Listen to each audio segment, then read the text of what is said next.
बहुत समय पहले की बात है। वाजिद नगर में एक राजा राज्य करते थे। चंद्रिका वहाँ की दासी थी। चंद्रिका की एक छोटी बेटी भी थी। चंद्रिका महारानी की सेवा करती और उसकी बेटी महारानी की बेटी के साथ खेलती रहती। यह सब देख महारानी ने चंद्रिका से कहा, देखो चंद्रिका, तुम्हारी बेटी मेरी बेटी के साथ कितने प्यार से खेल रही है। इस पर चंद्रिका कहती है, जी महारानी, मैं एक दासी हूँ और मेरी बेटी राजकुमारी के साथ खेल रही है। मुझे यह सब अजीब लग रहा है, कहीं कोई अनर्थ ना हो जाए। क्या बोल रही हो तुम भी? देखो कितने प्यार से खेलने में व्यस्त है दोनों। अगले दिन सभा में राजा बैठे हुए होते हैं। अचानक एक सैनिक आकर राजा को समाचार देता है, हे राजन, हमारे राज्य में एक बहुत ही गंभीर बीमारी फैल गई है। यह एक बहुत ही अजीब प्रकार का बुखार है। अगर इसके संपर्क में कोई दूसरा व्यक्ति आता है तो वह भी इस बीमारी से ग्रसित हो जाता है। यह सुनकर राजा अत्यंत दुविधा में पड़ जाते हैं और कहते हैं, हमारे राज्य के राजवैद्य कहाँ हैं? इतने में राजवैद्य वहां उपस्थित हो जाते हैं।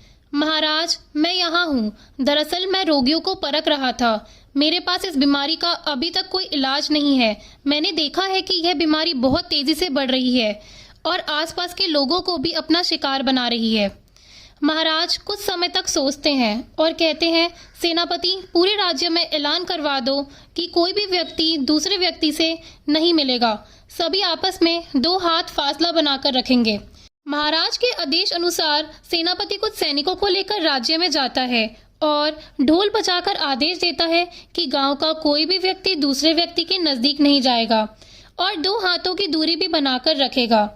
महाराज सभा में से अपने कक्ष में आते हैं। वे देखते हैं कि चंद्रिका की बेटी राजकुमारी के साथ खेल रही थी।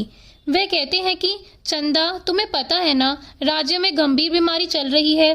जब तक बीमारी है तब तक तुम राजकुमारी के साथ नहीं खेलोगी और अपने घर पर ही रहोगी। यह सुनकर राजकुमारी कहती है, लेकिन महाराज, मैं अकेली कैसे खेलूंगी?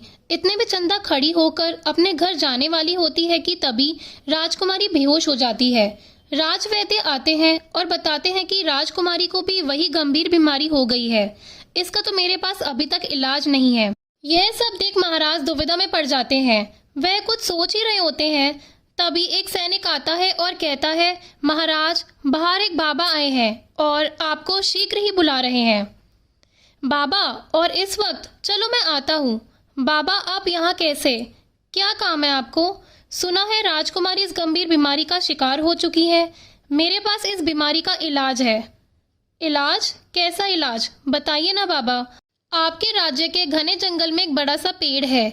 यह कोई साधारण पेड़ नहीं है, बल्कि एक जादुई पेड़ है। इस पेड़ से एक फल लेकर अपनी राजकुमारी को खिलाइए, वह तुरंत ठीक हो जाएगी। ठीक है बाबा, धन्यवाद आपका इस बीमारी का उपाय बताने के लिए। सुझाव देकर बाबा चले जाते हैं। सेनापति, सैनिकों को लेकर जंगल में उस बड़े से पेड़ को ढूंढो और उसके फल को लेकर आओ। जी महाराज। सेनापति कुछ सैनिकों के साथ जंगल में जाते हैं और उन्हें वह पेड़ नजर आता है। आओ आओ, मेरे ही फल लेने आए हो। ये क्या, तुम बोलते भी हो जादुई पेड़? हाँ हाँ, मैं बोलता भी हूँ और मुझे यह भी पता है कि तुम यहाँ क्यों आए हो। चलो अच्छा है, तो फिर तुम ही अपना फल तोड़ दो। फल तो मैं दे दूंगा, लेकिन इससे पहले तुम्हें मेरी 3 पहेलियों का जवाब देना होगा। 3 पहेलियों का सही जवाब देने के बाद ही तुम्हें एक फल मिलेगा। 3 जवाब देने पर 1 फल। चलो कोई नहीं, मैं राजकुमारी को एक ही फल से ठीक कर दूंगा। चलो पूछो अपनी पहेलियां। वह क्या है जिसका कर्ज चुकाया जा सकता है, लेकिन माता पिता के बिना इस कर्ज को नहीं चुकाया जा सकता? अरे नहीं, मुझे तो इस पहेली का जवाब नहीं पता। चलो अगली पहेली पूछो। ऐसा क्या है जो समुद्र के तल में रहता है और माँ के छूने से ही मर जाता है? मुझे इस पहेली का भी जवाब नहीं पता। तो चलो तीसरी पहेली बताओ। जादुई पेड़ तीसरी पहेली पूछता है, ऐसा कौन है जिसके हाथ और पैर नहीं है, लेकिन फिर भी देश विदेश घूमता है? इसके बिना लोग भूखे मर जाते हैं। सेनापति कुछ समय तक सोचता है और बिना कुछ कहे राजमहल वापस लौट आता है। वह सारी घटना महाराज को बताता है। महाराज कुछ सोचते हुए पूरी सभा में ऐलान करते हैं कि जो भी इन 3 पहेलियों का जवाब बताएगा उसे भेंट में उपहार दिए जाएंगे। लेकिन सभा में बैठे हुए किसी भी दरबारी को इन पहेलियों का जवाब नहीं पता था। महाराज गुस्सा होते हुए कहते हैं कि मेरी सभा में सब मूर्ख ही भरे हैं। चलो तुम्हें बाद में देख लूंगा। इधर चंद्रिका अपनी बेटी को डांटते हुए कहती है, मना किया था ना मैंने, वह बड़े लोग हैं, अगर उनकी राजकुमारी को कुछ भी हो गया तो सारा इल्जाम तुम पर ही आएगा। नहीं माँ, राजकुमारी मेरी वजह से बीमार हुई है, मैं जाऊंगी और उन्हें ठीक करके ही वापस लौट आऊंगी। चंदा महाराज के पास जाती है और कहती है, महाराज मैं जाऊंगी उस जादुई पेड़ के पास और उसकी 3 पहेलियों का जवाब दूंगी और बदले में उस जादुई फल को लेकर आऊंगी जिससे राजकुमारी ठीक हो जाएगी।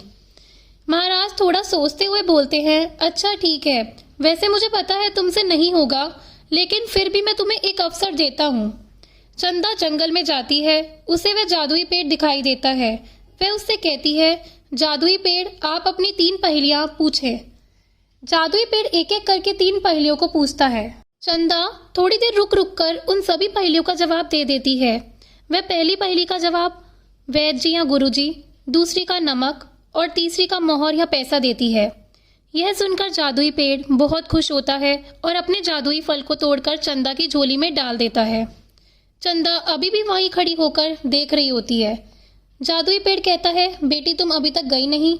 चंदा कहती है कि हमारे राज्य में राजकुमारी के अलावा भी बहुत सारे लोग इस बीमारी से पीड़ित हैं, मैं उनके लिए भी फल ले जाना चाहती हूँ, चाहो तो और भी पहेलियां पूछ सकते हो। चंदा का ऐसा स्वभाव देखकर जादुई पेड़ बहुत खुश हुआ और उसने पल भर में अपने जादुई फल जमीन पर बिखेर दिए।